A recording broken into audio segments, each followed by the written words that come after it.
তো hello' friends, আপোনালোকে কেনেকৈ আছে? আশা কৰোঁ ভালে আছে আৰু এক্সামৰ ব্যস্ততাৰ কাৰণে একদম ভিডিঅ' দিব পৰা নাই। সেইকাৰণে এক্সামৰ মাজতো মই আপোনালোকৰ কাৰণে ভিডিঅ' লৈ আহিছোঁ। তো এইফালে ৰাতিপুৱা পাপা আৰু মাক চব্জি বাচিব দি কিনি মই চাহ বনাবলৈ কাৰণে গুচি আহিছিলোঁ। লগতে পেহীও আহিছিলে। এইফালে চাহৰ লগত খাবলৈ কাৰণে বিস্কিট, ভুজিয়া আৰু চানা আছিলে। তো পেহীকো দি দিলোঁ খাবলৈ কাৰণে। এইজনী হৈছে আমাৰ পেহী।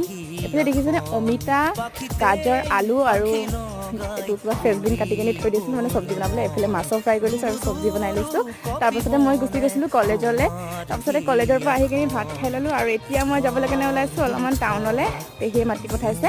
তো এইফালে আহি কিনি লগ পাই গৈছিলে পেহীৰ ফ্ৰেণ্ডবিলাকক। ইমান এগাল ওখ মানুহৰ মাজত মই হ'লোঁ চাপৰ মানুহ, সেইকাৰণে মই আগফালে আহি গ'লোগৈ। তাৰপিছতে ইহঁতি এইফালে গৈ কিনি পানীপুৰি খাই আহিলোঁ। তো সিহঁতি পানীপুৰি খাই আছে, এইফালে মই বহি আছোঁ। লগতে তাৰপাছত আহি পাই গৈছিলোঁ কচমেটিক দোকানলৈ। মই মানে পানীপুৰি খোৱা নাই কাৰণে একেবাৰে শেষত দৈ লৈ লৈছিলোঁ আৰু এইফালে দেখিছেনে আইতাৰ কাৰণে অলপমান চপ লৈ লৈছিলোঁ। তাৰপাছতে আজিলৈ ভিডিঅ'টো ইমানেই আছিলে। Bye bye.